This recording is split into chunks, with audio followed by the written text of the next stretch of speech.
મિત્રો અત્યારે ગલ્ફ કન્ટ્રીની અંદર એટલે કે ઈરાન ને ઈરાક ને ઓમાન ને એ બધું છે, ત્યાં મોટા પાયે માથાકૂટ હાલે છે.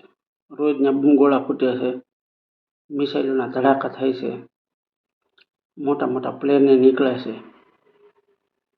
આપણે ત્યાં અહીંયા બહુ આઘું થાય થોડુંક, એ કાંઈ અહીંયા સંભળાતું નથી. અને આકાશમાં બધું ધુવાડા ધુવાડા થઈ ગયું છે. હવે મૂળ પ્રશ્ન એ છે કે અહીંયાથી જે કંઈ માલ સામાન બને છે બીજા દેશોની અંદર, તો એ માલ સામાન વેચવા હાટુથી બધા વાહન ભરી ભરીને એ જે ગલ્ફ છે કે ખાડી, ત્યાંથી ખાડીમાંથી જવું પડે.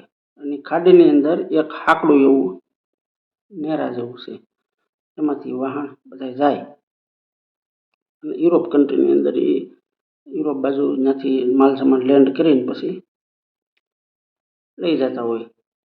હવે ઈરાનવાળાએ એ રસ્તો બંધ કરી દીધો, કારણ કે એની અંદર મોટા ભાગના દેશના વાહન છે, ત્યાંથી કરોડ ભરી ભરીને આવે, અહીંથી બધો માલ સામાન છે કંઈ બનાવતા હોય એ વેચવાટુંથી એ ત્યાં ભરી ભરીને જતા હોય, તો એ રસ્તો થોડો બંધ કરી દીધો.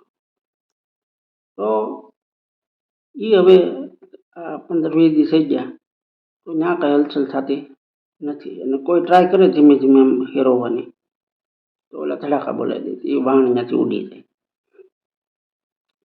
હવે પ્રશ્ન એ છે કે અમેરિકાએ બધા દેશોને કીધું છે કે ભાઈ જેના જેના વાહન અહીંયા હલવાના છે બધા આવો કે આપણે સૈનિકો લઈને નેવી, આપણે એને ધીમે ધીમે બહાર કાઢીએ કે. બીજા દેશોએ ના પાડી દીધી. અમુકે હા પાડી છે પણ હજી કાંઈ આમ નક્કી નથી. પણ બીજાએ ના પાડી દીધી કે ભાઈ અમારે આવવું નથી, અમારે અહીંયા પૂરતો જથ્થો છે અને ખોટું આ બાજરામાં માથાકૂટમાં પડવું એના કરતાં જે છે એ સમય એનું કામ કરશે તો એ આપણું થાય તો અમે વાહન કાઢી લેવું. વાહન કાઢવાવાળાને શું છે કે એ વાહન જે અહીંયા ઊભા રાખી દીધા છે એની હેઠે સમુદ્રની અંદર ઈરાનવાળાએ મોટા મોટા બોમ્બગોળા મૂક્યા છે, બાજુમાં જો દેખાય આ ટાઈપના. કોઈ ધીમે ધીમે હેરવવાની કોશિશ કરે તો તરત એનું બટન એની પાસે હોય તો બટન દબાવી દે, આ વાહન થોડુંક કરતું ઉડી જાય. એમાં તો ઓઇલ ભરેલું હોય તો કઈ આગ લાગતા વાર લાગે નહીં, એટલે વાહન અહીંયા સ્થિર પીડા છે, હેઠે બમગોળા છે. અને એક એક વાહનની અંદર 60-65 માણસો તો લગભગ હોય, જેવું વાહન એટલા માણસો હોય.